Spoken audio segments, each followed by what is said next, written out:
What's going on, Dodgers Nation? Welcome to the Dodgers Nation post-game show after the Dodgers lose to the Chicago Cubs. And yes, it wasn't the offense for the entire series, but this offense was absolutely putrid for the most part. I mean, yes, you can't blame the pitching. Yes, I mean, look, you can't blame the umpires is kind of my point. I mean, Sean, I should have been a barber at the end. He was terrible. He was atrocious. And yes, it wasn't completely his fault, but we have to start there because yes, this offense, they were terrible. But first, we're going to break down the whole game, but first, let me know where you represent Dodgers Nation. Give me those cities down below in the comment section. What is your biggest concern with this team so far? Because we have a lot to get into in this show. We have the latest on Will Smith's injury. We have the latest on the newest Dodgers catcher, Austin Wynns, and what this means for LA, when we can expect Will Smith back, and also some of the big concerns with this team, some of the big underlying concerns with this team. Stolen bases. The Dodgers, the worst in the league right now at stolen bases per game allowed against. It impacted them again today. We're going to talk about that. We're going to talk about this offense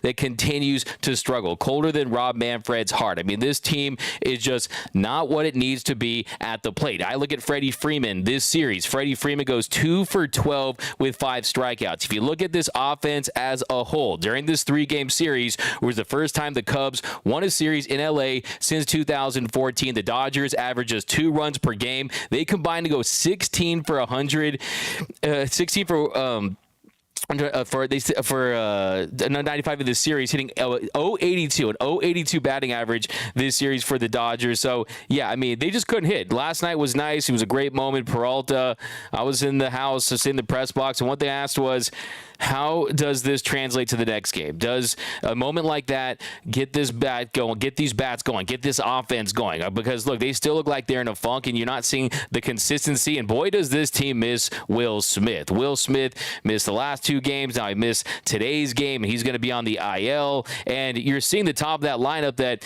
they have produced for the most part the entire season. Well, Mookie and Freddie, they really haven't picked up the slack like they need to with him out. So in his absence, Freddie Freeman needs to be that guy that steps up, and he really had a bad series. The Dodgers averaging just 2 runs per game this series. Like I said, these bats were terrible, but I want to know from you guys, what is the number one reason why the Dodgers lost today? What is the number one reason? And also, what is your biggest concern? Let me know down below. We're going to break it all down. You're not going to want to miss this show because I'm going to get in on Sean Barber, because Barber was Sean. I should have been a barber, not an umpire. The way he was umping that last inning, I thought it was really an embarrassing inning there for Major League Baseball. After the excitement of yesterday's game where you saw this Dodgers team, they make a big run, they get a big comeback. That's what you need to see in sports. But no, that's what we need to see for this sport to really continue to grow. But yeah, you didn't see that today. But yeah, the Dodgers going putrid 16 for 95 this series. Let's get to the comments, and we're going to talk about Sean Barber. But first, there we go. We got unpacked it in from Trace Hayward season 2022. Offense is pitiful. Yeah, the offense just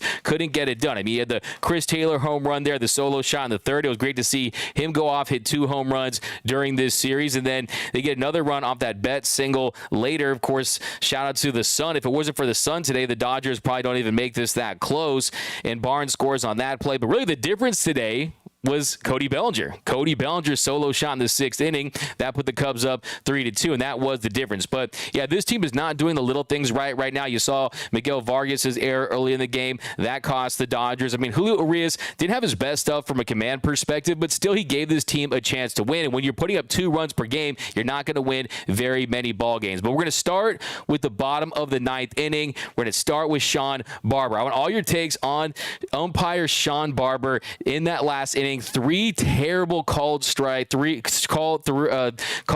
there, and you look at that inning right there. Peralta goes up there. Last night's hero. He takes that call. Clearly, it was inside. It was inside off the plate. Hayward, same situation, inside off the plate. I mean, that's a few inches off the plate. And then Freddie Freeman down in the zone. So a very rare 4-strikeout game for Freddie Freeman. But that is a inning where this team plays for the 9th inning. This team, the crowd was into it. You get a base runner there, and you're hoping to, hey, maybe we can find that magic once again and get your second walk-off in consecutive days. But no, that doesn't happen. I think you see the umpire there. I mean, when that umpire scorecard comes comes out, it better be very low and have a big fat 0 on it. But I want all your takes on that, but I just thought it was an atrocious call right there. And yes, the offense, they're atrocious. Yes, if you look at this offense, batting average, they're middle of the pack right now. I mean, they're struggling to put the ball in play. We're going to get into that too, and I'll give you some of my concerns. But we got to fire Dave Roberts, the locals only from YouTube. Yeah, I'm curious to see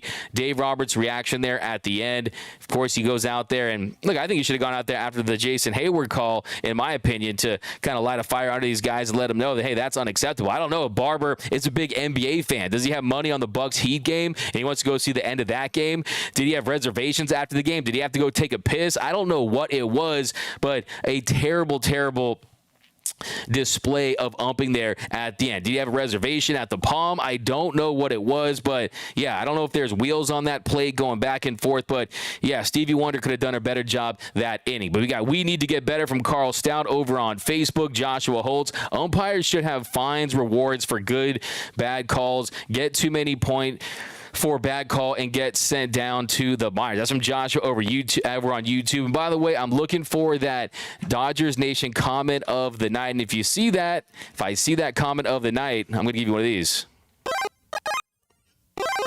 And if you bring a fire take, you're going to get one of these. Fire take. And if you say something a little out of pocket, you're going to see one of these. Bruh.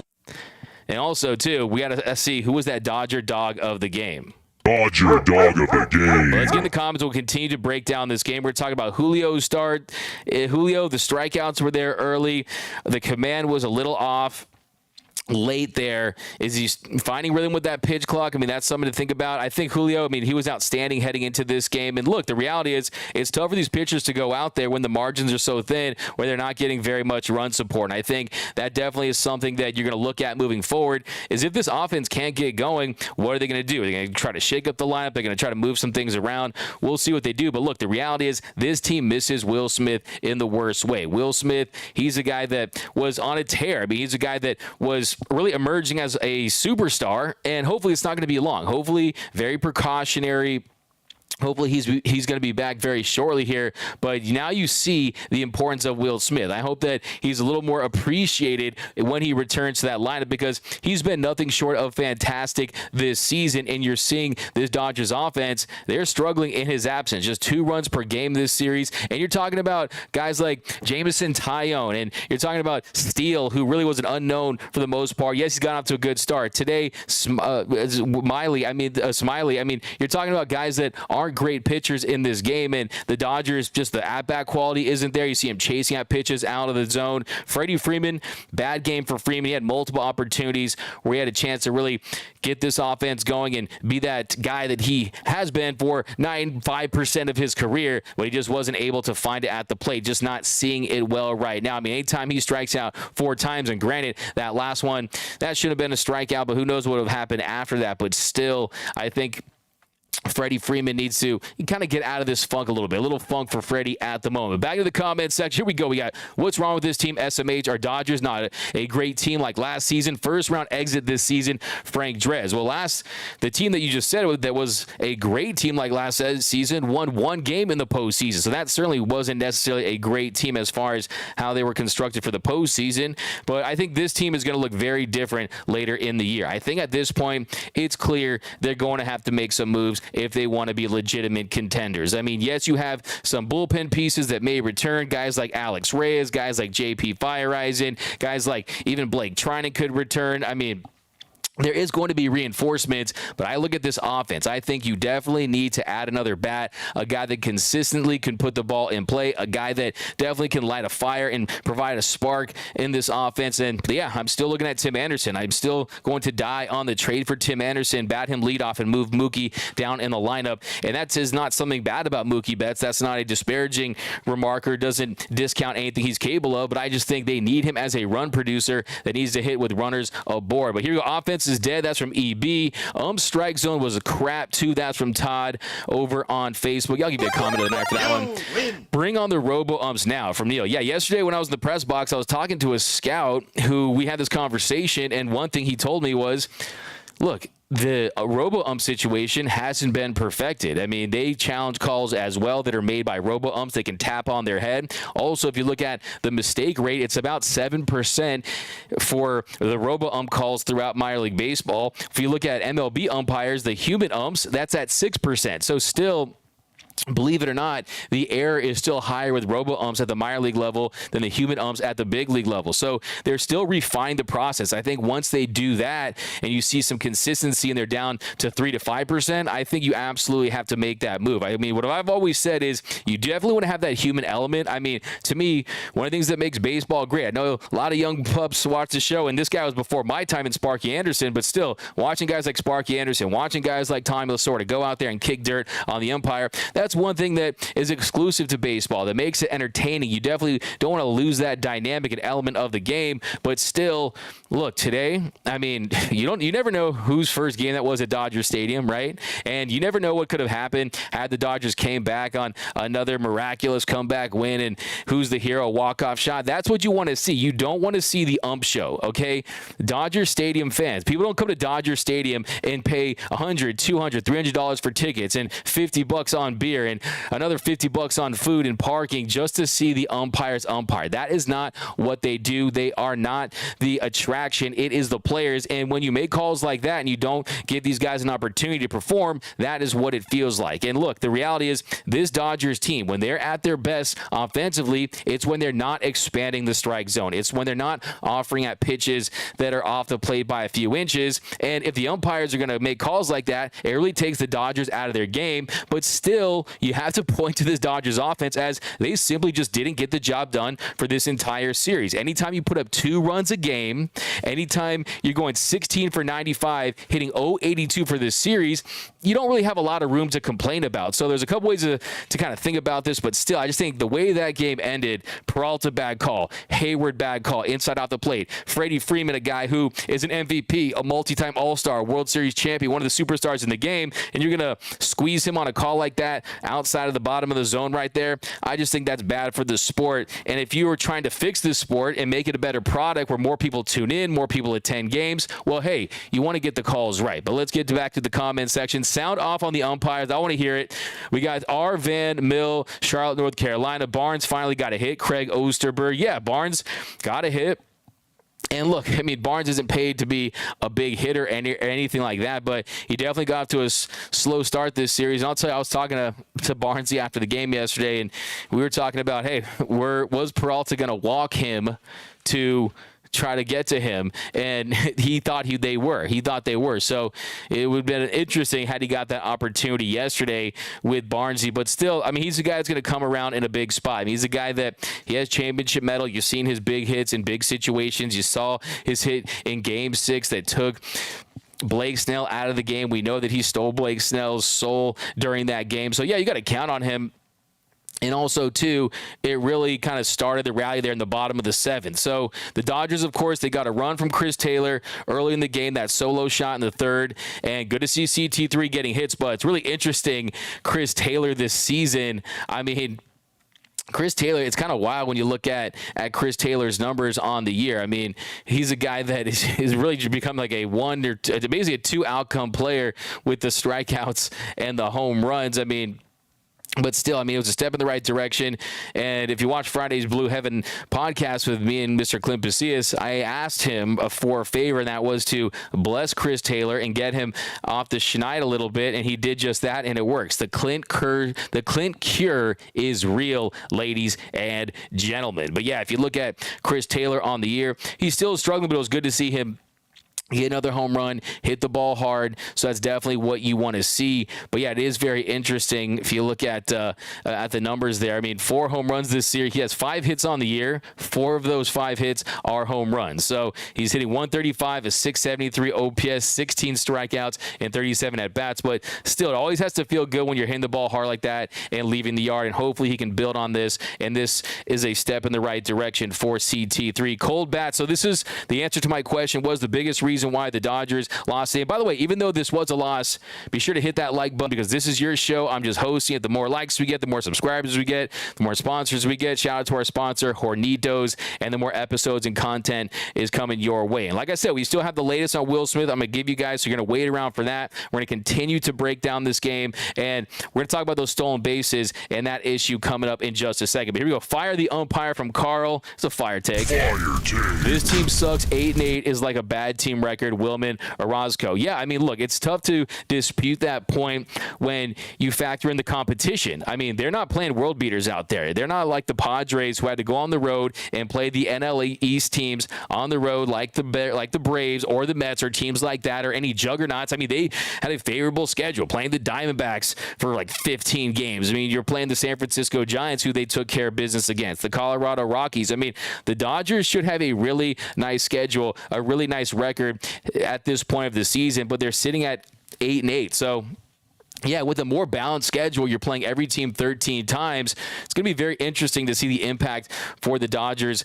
on that schedule because, look, they're not playing the Giants and the Padres and the Rockies and the Diamondbacks for the majority of the time. They are playing every team in the league. And, yeah, this was a really great opportunity for this team to go out there and get off to a great start, and they just did not seize it. So they're definitely digging themselves a little hole because the competition is going to get stiffer, and it starts tomorrow with the Mets coming into town. You know, they're going to want to win that series, and the Mets are a team that they have World Series aspirations, and they always play up when they come to Dodger Stadium. So, yeah, it's not going to get any easier for the Dodgers. They go on the road to play the Cubs, and this Cubs team, give them some credit. A lot of grit, a lot of I mean, even the pitching's kind of playing above their projections. I mean, this Cubs team, a feisty little Cubs team out in Chicago. But here we go. Bellinger is going to have a decent season. That's from John R. Bednick. Yeah, I was laughing yesterday. I mean, it did have me in my feels. I mean, every time that he would make a catch and Dodger fans would boo him and he would just smile like, hey, man, what? I mean, that was just kind of the belly that we all fell in love with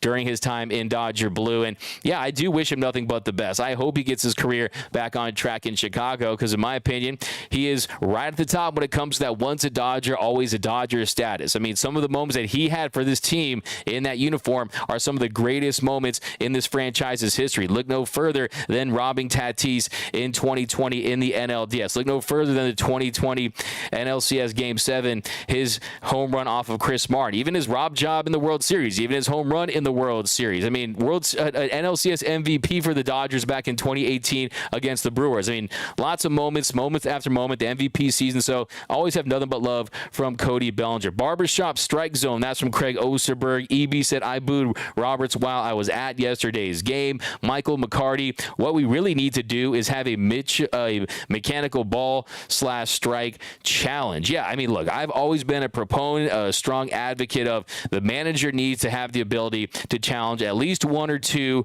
possibly even three strike calls during the game, because that allows you to just get to the bottom of it and allows for, look, I mean, I think there's great suspense in between the reviews, and I think, too, it takes a little pressure off the umpires. But I will say, too, I was talking to a scout yesterday, and he told me that the umpires are complaining internally about everything they have to do in between pitches and monitoring the pitch clock and monitoring batters going into the box and monitoring the reviews and everything, and that is starting to take its toll on their ability to correctly umpire games. So I thought it was a very interesting point because, look, let's be honest, no one's perfect. Anytime you have the human element into anything, you are not going to get to 100%. So as much as we want to ride on the umpires, and I've done plenty of that during this show, and I think rightfully so based on what we saw there because it was so atrocious in the ninth inning. Still, if you're not going to give them the flexibility and just kind of the out of having the ability to challenge a call, they are going to be subject to the ridicule and criticism that they get,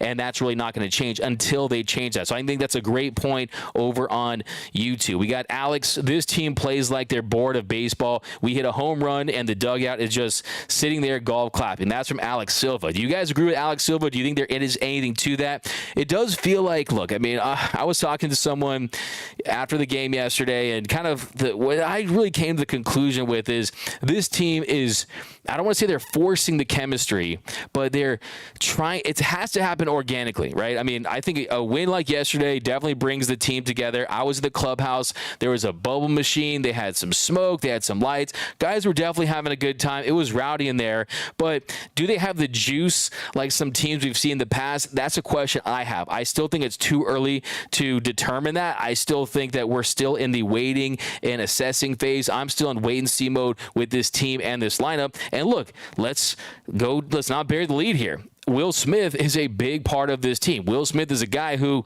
I mean, he was in the MVP conversation after the first couple of weeks, right? I mean, he's a guy who has established himself as not only one of the best catchers in the game, but one of the best overall players in the game with what he can do at the plate with the stick. I mean, he can hit a round little baseball with the stick pretty damn well, and they're really struggling in his absence. I mean, 2 runs, hitting under 100 with him out of the lineup. But we are in trouble. Michael McCarty, that's over on YouTube. Brent, yes, the ump hosed them, but that's not why they lost. They are playing with mediocrity and do not look like they're enjoying themselves at all. What the heck is wrong with Freddie? Brent 70 over on YouTube, I think you nailed it. I also basically made all those points at the beginning of the show. I said right from the get-go that they didn't lose because of the umps. Of course, look, a baseball game, you have 27 outs, right? I mean, you have a long time to score runs, and the reality is, yes, the umpire definitely made some questionable calls, and like I said, I'm pretty sure he has a reservation at the Palms. I'm pretty sure he had to take a piss. I'm pretty sure he's a fan of the NBA playoffs. I'm pretty sure he had other things he wanted to do, but still, you can't put all the blame on the umps there when your offense is struggling to manufacture runs like they're doing. And yeah, I mean, let's talk about, too, I think, one thing that can't go unnoted. I mean, look, if you just look at this team, I mean, they had some opportunities. They just weren't able to. They weren't able to capitalize. I mean, they were 2 for 7 with runners in scoring position. They just couldn't get the big hits that they needed to really put this game in their favor. And I think Julio Urias, who went out there and battled, and we're going to talk about his start in a second here. But yeah, I mean, kind of the inning that I look at is, I mean, just look at.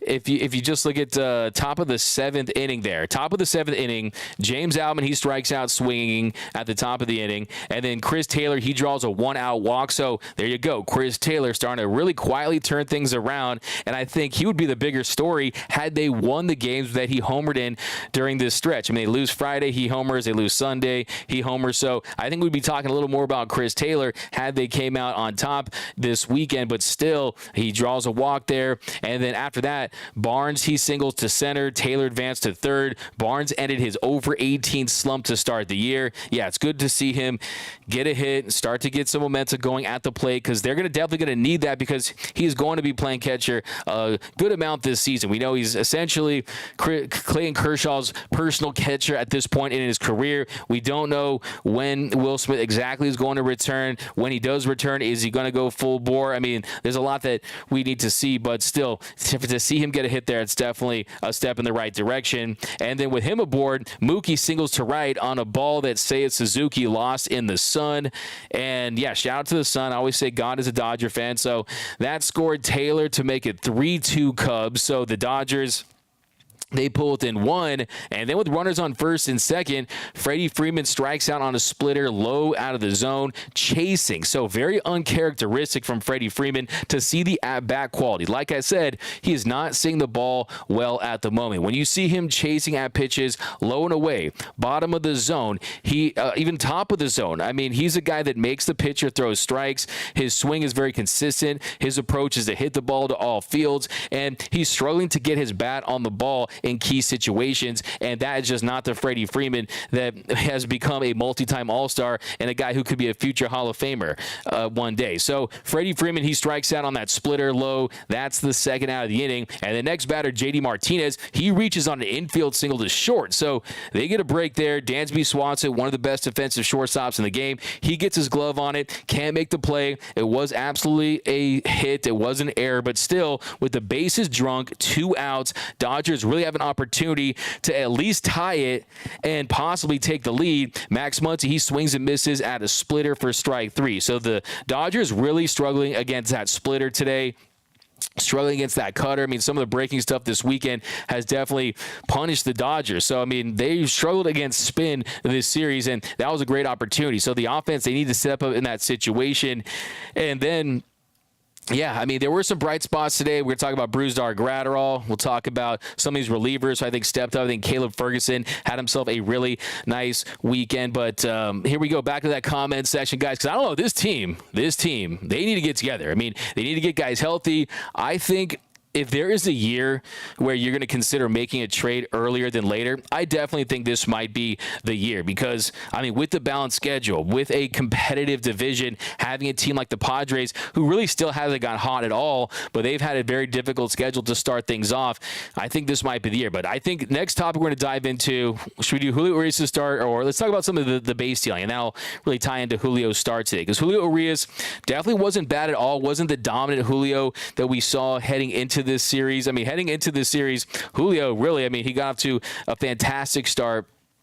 And he's a guy who, yeah, I mean, everything he does out there on the mound, he just looks so comfortable implementing that cutter like he has, that nice tight cutter, allows him to get some more swing and miss, some more strikeouts against breaking balls. I mean, he heading into today's start with a 1.5 ERA in 18 innings of work. Today, he allows 3 runs, 2 earned, on 8 hits, had 6 strikeouts and 1 walk in 5 2/3 innings. And really, Julio was battling with the strikeouts. The swing and miss definitely was there early in this one, and it looked like it was just going to be another signature Julio Urias start where he's shoving. But we're going to break that down just a second. But I want to read some of your comments because I know you guys are firing away. D-Mac works hard. My man Michael McKay, it's all for you guys, man.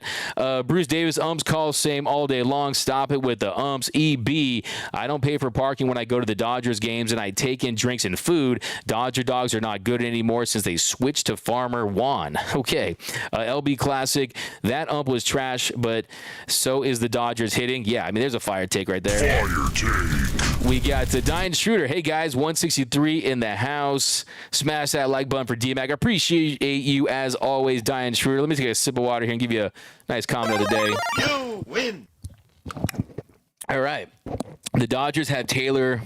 They can't hit, and Barnes, they can't even get on base, but let Cody go. Dumb mistake. That's from Michael over on YouTube. Yeah, Bellinger definitely had himself a pretty solid series. I mean, impact hits. You saw the double yesterday. You saw robbing Jason Hayward, and I thought that was very interesting when you consider the fact that Jason Hayward was on the Cubs last year, and they essentially switched teams, and the Cubs are still paying Jason Hayward the majority of his salary this year, and the Dodgers non-tender Cody Bellinger, and then he signs that $17.5 million deal with Chicago. So, yeah, he robs him, and that's classic Cody Bellinger, man. He's always going to be able to make plays with his gloves. I mean, they always say when you're slumping, don't leave your glove that way. I mean, always that glove, you can definitely hang your hat on that. He does that, so you definitely have to give him credit. Cody Bellinger, as a defender, what more can you say? But, yeah, I mean, this team really has just not, I mean, all the strikeouts, the inability to put runs across and really to just generate rallies is definitely becoming a concern. But it's 8-8. We'll kick it into gear other than the bad ump. So that's DB James YouTube. So that's going to be my Michelada half full positive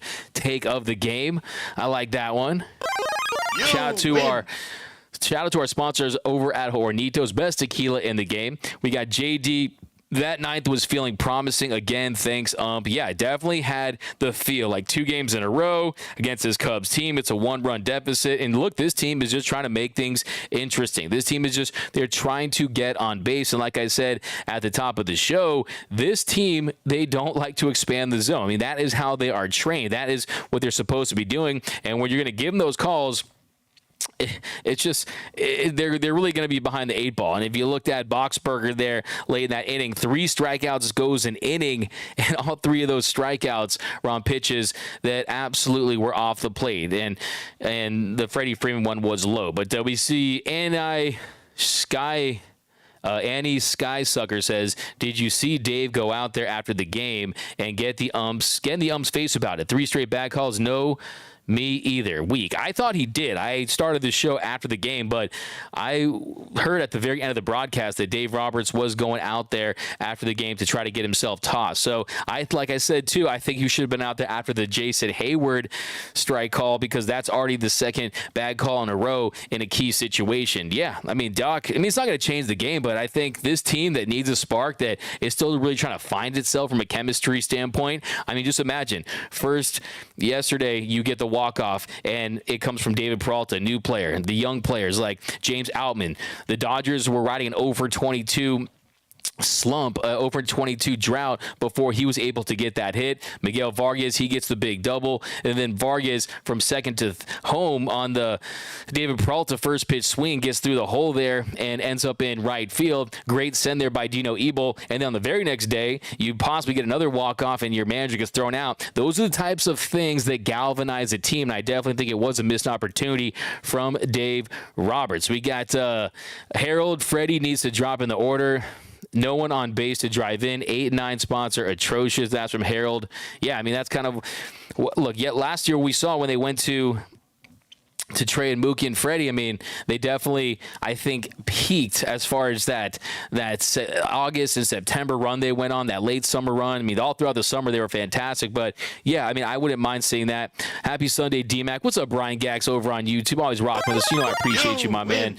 But yeah, let's jump back into one thing I want to talk about is let's go to that fifth inning. So top of the fifth inning, Julio strikes out Wisdom on a slurve down and in for the first out, and then Belly reaches on an error by Miguel Vargas. So Miggy Vargas, I saw him before the game yesterday. He was working with Mookie Betts, and he was getting coached up by Mookie on plays similar to that. And you saw him, he was running to the glove side. He kicked it off the glove, and right when the ball was hit, Freeman did take some steps in that direction, but they were playing the pool, and Vargas, he ends up right there on the outfield grass, and it kind of popped up on him. So you want to see him charge that a little more, be a little more aggressive on that play, and I think he gets him there. And then this is my big pet peeve. This is my big pet peeve. This is what is driving me crazy this year, and that is the stolen base. Bellinger steals second, so you got an error, then a stolen base. That gets you into scoring position, and then a liner to left, and what happens?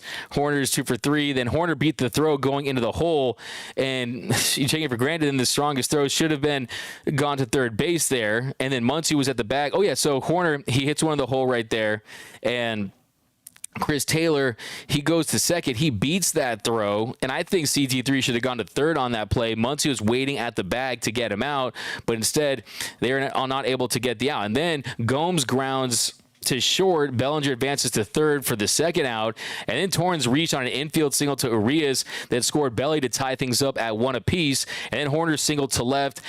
Then Torrens out at second, and the only runners on first and second, Swanson reached on an infield single to short. With the bases loaded and 2 outs, he gets half to ground to second to end the inning. So that inning really gave a lot of stress to Julio Urias. So put a lot of stress on him with those 31 pitches in that inning, and that first at-bat to Wisdom where he fouled off those 3 pitches, was an 8-pitch at-bat. It definitely took its toll. I mean, thankfully they were able to limit the damage, but just like we saw throughout this series, just like we saw throughout the Diamondback series, the word is out. Teams are going to steal on the Dodgers. Heading into this game, teams average 1.4 stolen bases per game against the Dodgers. That is first in all of Major League Baseball. We saw it burn the Dodgers on Friday night's game. I mean, look what happened on Friday night's game. I mean, you saw Gomes single to third, and then he steals second, and then he scores on a ground rule double by Ian Happ. So we're talking about Yan Gomes, okay? Yan Gomes is a catcher. This is not a burner. This is a guy that should not be stealing bases,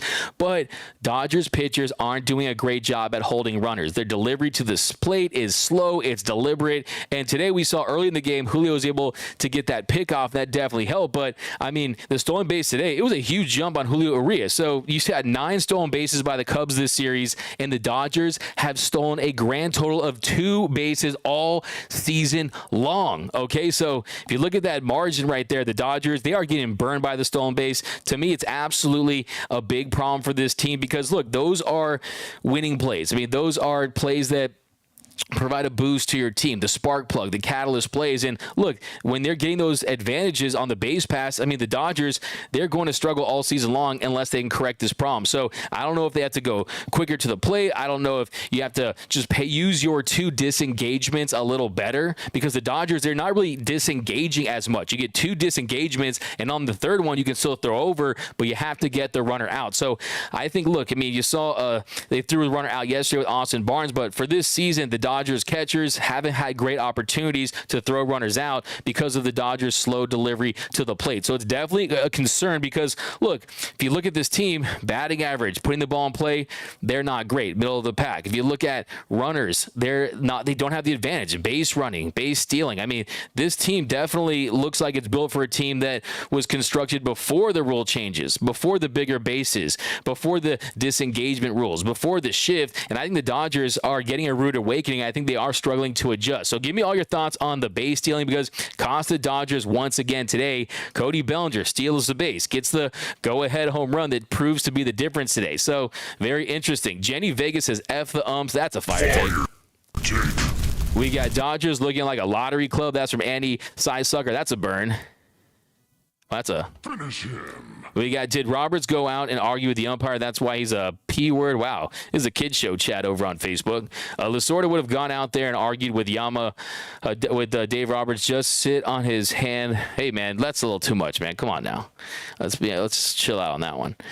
Paying for letting Bellinger go. Look, I mean, we'll see. It's still too early in the season. I mean, I think that's not the Dodgers' problem. I think James Outman, up until this point, he's had a better season than Cody Bellinger. I mean, James Outman, a 991 OPS, 3 home runs, 3 triples, 12 for 46. And defensively, I think he's looked the part as well. So we'll see. I mean, things could change. I think this is a big series for Cody Bellinger, but still, if you look at his numbers, he has a 770 OPS. So a 991 versus a 770 OPS, 3 home runs, 10 RBIs, 9 strikeouts to 6 walks. But yeah, I definitely think this is a series that could get Cody Bellinger going. But right now, I'll take James Outman's 991 OPS. I'm impressed by James Outman's 10 walks. I mean, 16 strikeouts. We know there's going to be some swing and miss in there, but 10 walks for James Outman, 10 RBIs. I think his plate discipline, I think his pitch recognition is better than most people had expected it to be. So I'm feeling good about that. But let's jump to the top of the 7th inning. Let's jump to the bottom of the 5th inning. We kind of talked about that one too. I mean, Freddie Freeman, like I said, I mean, this was a series where you really point to Freddie Freeman, because Freddie Freeman is supposed to be that guy that steps up in Will Smith's absence. And I think, look, he's one of the best hitters in the game. There's no question about that. And to me, that doesn't change after one bad series. But still, I mean, Freddie was definitely cold this series. They need him to pick it up in a big way. And in today's game, he had multiple opportunities to really get the Dodgers going offensively. I mean, if you look at even in the bottom of the 5th inning as well, bottom of the 5th inning, Outman drew a leadoff walk. Taylor grounded into a fielder's choice to third. Outman, they get the out at second with James Outman, and then Barnes grounded out to third. Taylor goes to second, and then Betts draws that 2-out walk, and with runners on first and second, he strikes out looking. So, yeah, I mean, takes that curve on the inner half right there, and that's kind of how they're pounding. I mean, you're seeing a lot of breaking balls on the inner half to Freddie Freeman right now, so he has to make an adjustment, and you know he will. I mean, no one puts in the work like Fredericks of Hollywood. Shout out to my guy, Anthony Keene. But back in the comments section, so we hit the stolen bases. We talked about the offense. It struggles. Julio Urias today, I'm really not overly concerned with Julio. I think he did miss some spots. I mean, there's no question about that. I mean, there were certain at bats there where you really wanted him to kind of paint the corners better. But I mean, look, you look at the top of the 6th.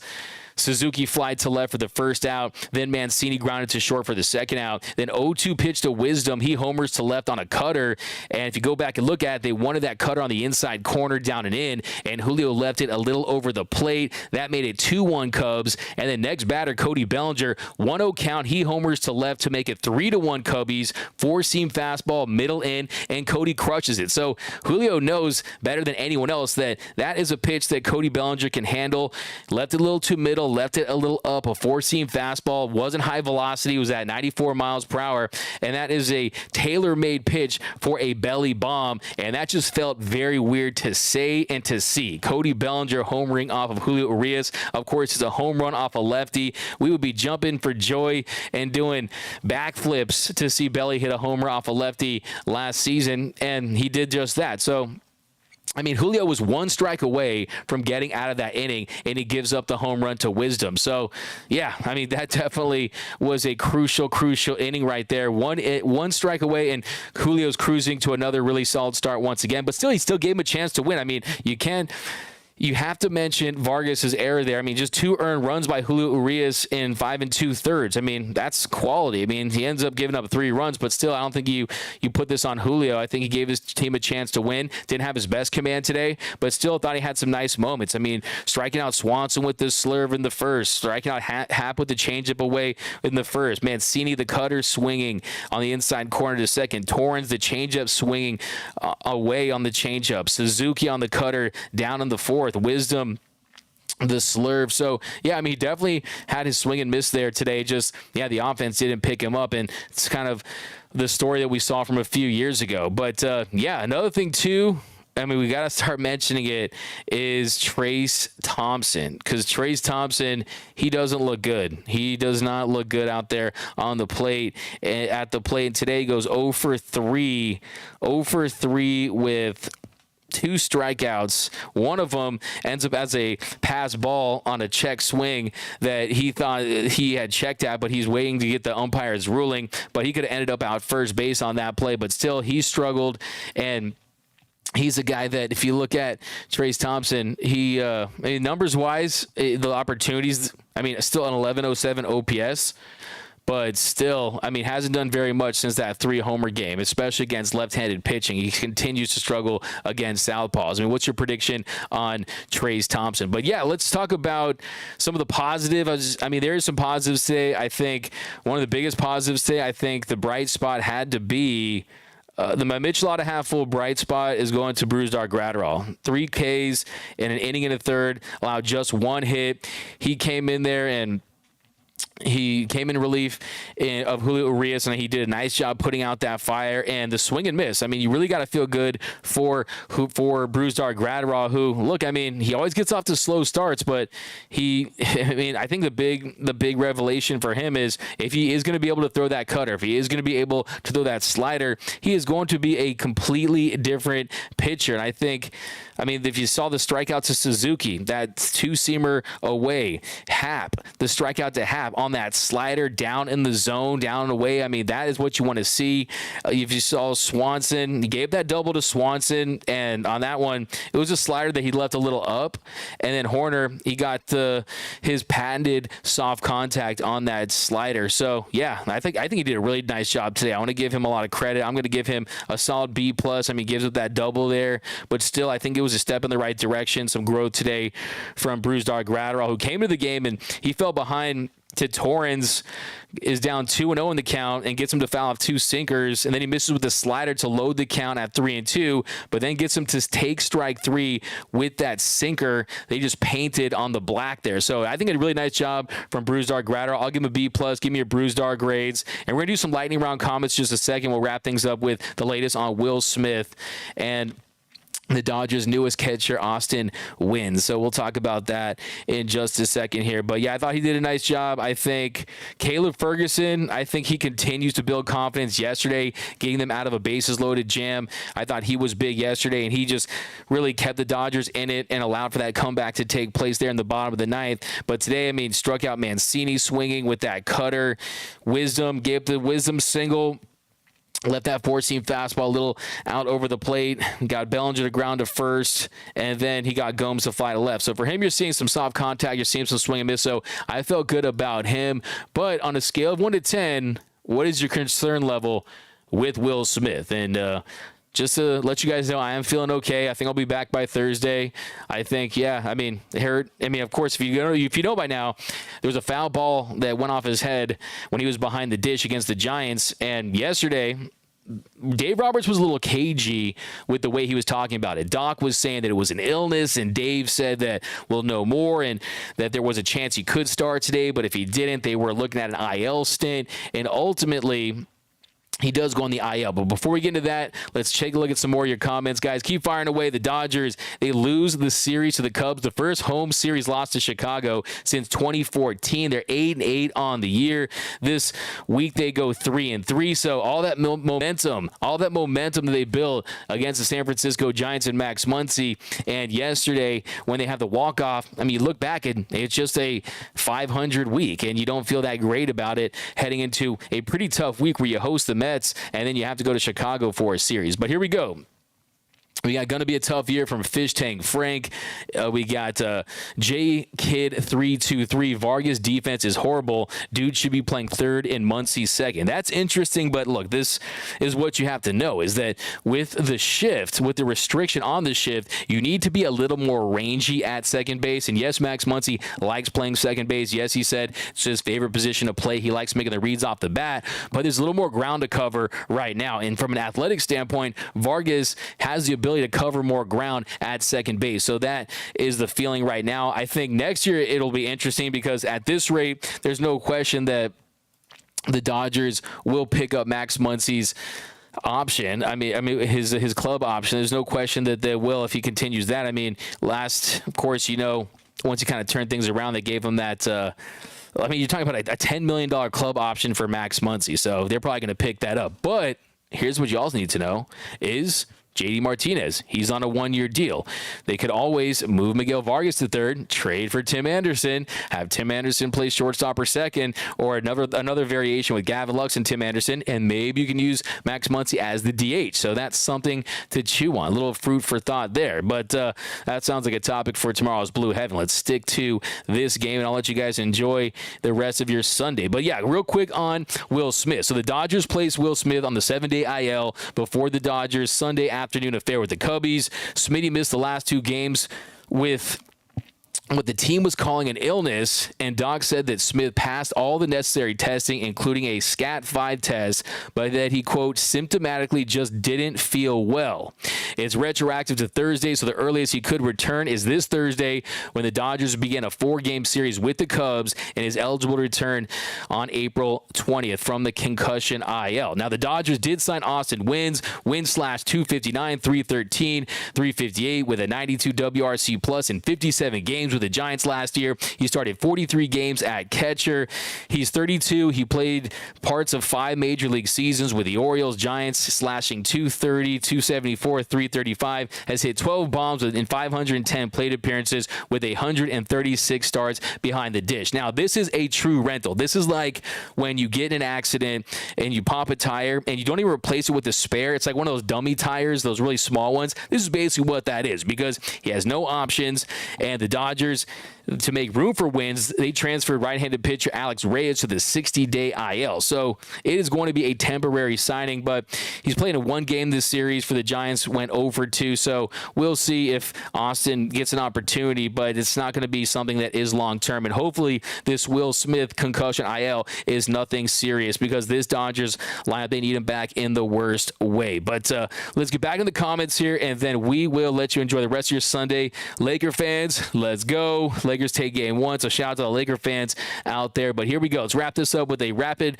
fire round of comments. So EB, still not worth $18 million. Dodgers. By the way, what were your thoughts on the white pants on the City Connects? I thought they looked better. I like the black piping down the side. I mean, the players did not like the Smurf all blue look. I think on the road, let's say it was a night game, they might look kind of cool with some black pants because you got the black bill, you got the black graffiti thing on the side. Maybe that might look kind of cool, but they look pretty crispy. I don't love them, but I thought they definitely looked better. We need D-Mac to host Lakers Nation. That's from Carl. Hey, man. Trevor Lane does a good job, man. Shout out to him.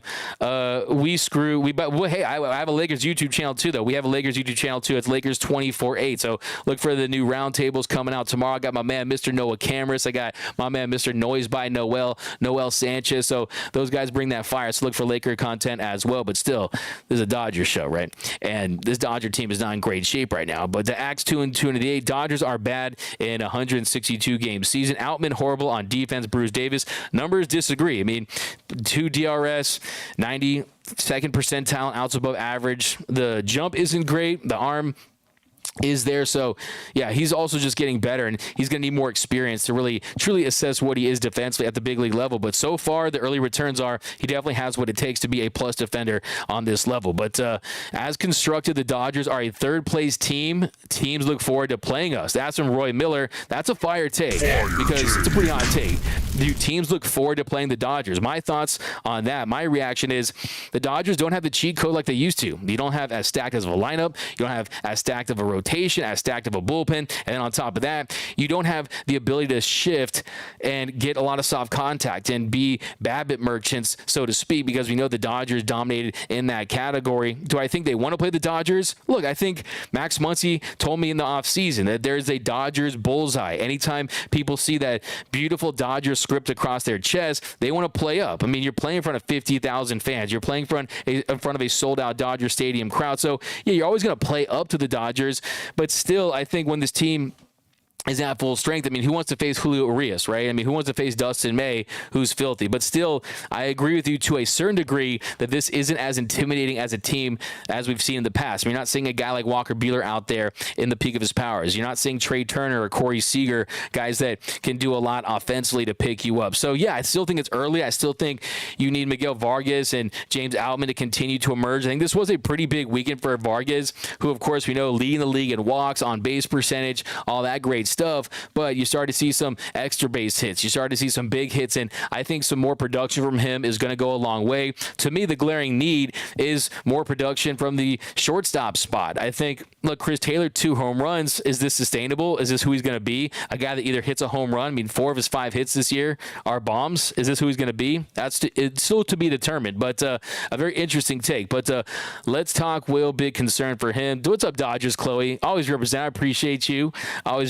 I know that's your guy, Mr. Will Smith, so hopefully he's going to be just fine. We need to hit that like button. Yeah, I appreciate you guys. Diane, thanks for the fire takes. We got BC, a belly plate as well as he has so far for us. 250, we wouldn't have released him. That's from BC.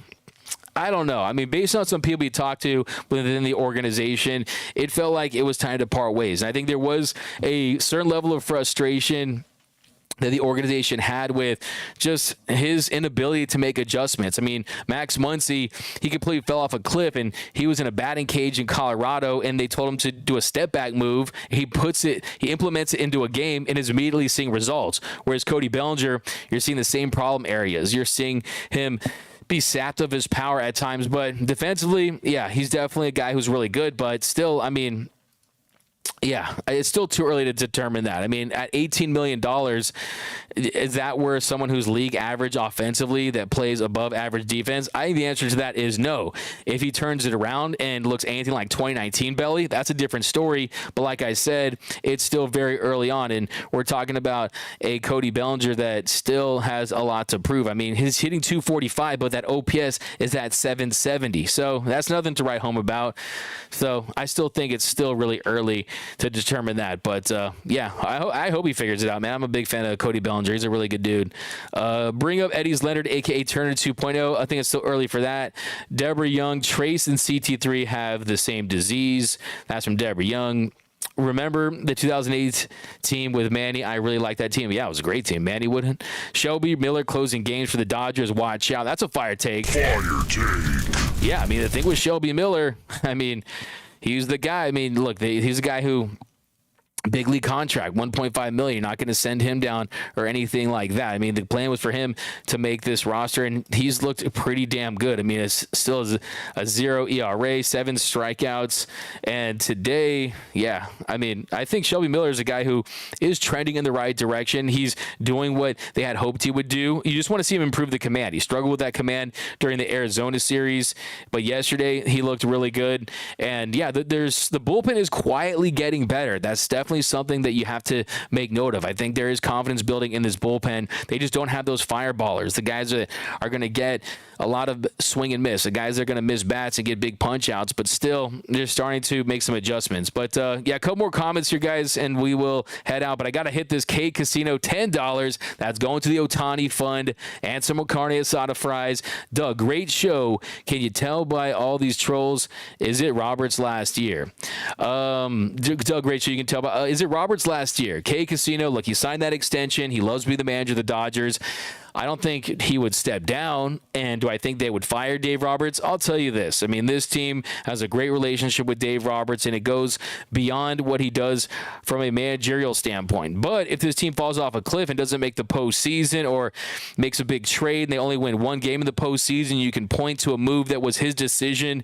Maybe they do consider it, but I still don't think this is going to be Dave Roberts' last year. Remember, this is a manager that has won a lot of games. This is a manager that has won a World Series, that really should have won 2 World Series if the cheating Astros didn't cheat. So look, I mean, Dave Roberts, I mean, the standard is so high, the bar is so ridiculously high, but still, I think this is a big test for him. I mean, we'll see how he fares without the deck fully stacked, going up against a Padres team that really on paper is more talented than this team across the board.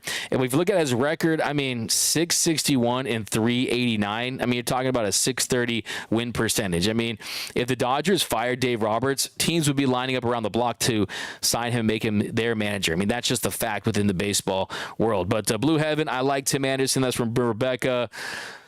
We got I want Adames. Yeah, they're kind of winning games. Adames had a good start this season too, but yeah, I mean, I think Adames makes sense in that he's going to be a free agent after this year, so the prospect capital in theory could be a little lower, whereas Anderson has that $14 million club option. But, yep, guys, any word on Gavin Stone, Uncle Ted Talks? Yeah, I mean, 2 of his 3 starts, he struggled with command. He's still trying to find it and kind of be that guy that everyone is hoping that he can be and a guy that he has the potential to be. So, yeah, it's still a little early, but you're going to need him to cut down the walks. And yeah, he still has it, though. I mean, his peaks, I mean, some of his pitches are just straight nasty. I mean, the changeup, the fastball location, I think needs to improve a little more, but he's still a little ways away. But to call it Fiducci, that's from Dodger Chloe. Yeah, the Fiducci truthers definitely were hurt today because, yeah, I mean, I've had people hit me up asking about Diego Cartaya and this and that. But look, when you look at it, it's about the roster move. It's about the fact that you transfer Alex Reyes to that 60-day IL.